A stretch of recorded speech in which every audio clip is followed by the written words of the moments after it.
Bismillahirrahmanirrahim. Assalamualaikum warahmatullahi wabarakatuh.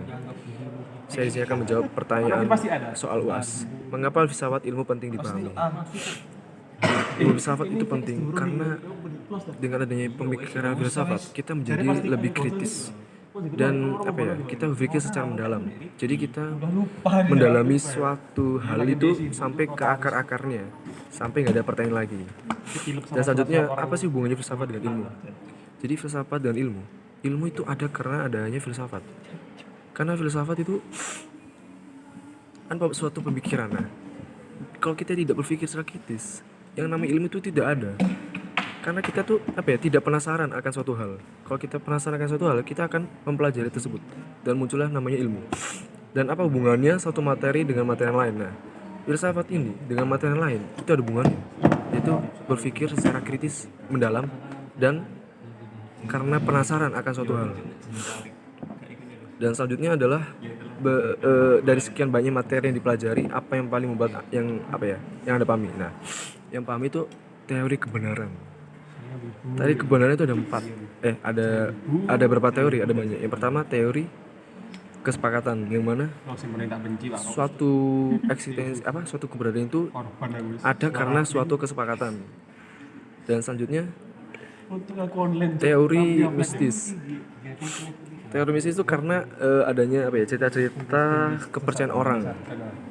Dan selanjutnya ada teori fakta, yang mana teori itu fakta karena ada fakta bahwa benda itu ada. Dan ada banyak teori lain. Dan selanjutnya filsafat ilmu, ya itu tadi, filsafat yang membahas tentang yang lain. Dan selanjutnya berikan contoh dari ontologi. Misal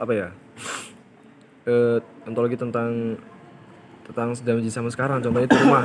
Nah, di zaman sekarang ada berbagai macam model rumah kan yang dibangun. Nah, rumah saat ini tuh ada yang bersusun, ada yang tingkat, dan ada yang bahkan berbentuk apartemen. Nah, pada zaman dahulu tuh manusia hanya mengenal satu jenis rumah.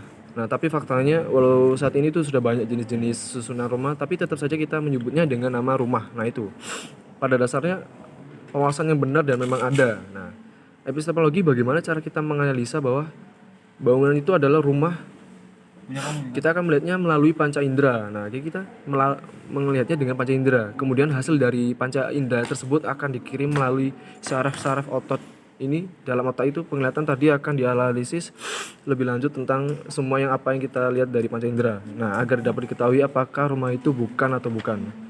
Nah, selanjutnya aksiologi contohnya. Nah, sebelumnya dengan ilmu aksiologi kita tuh bisa mengetahui rumah mana yang akan kita tinggali, rumah mana yang nyaman untuk maksudnya rumah untuk kita sesuai yang kita inginkan. Dengan itu kita bisa mudah menentukan sebuah keputusan.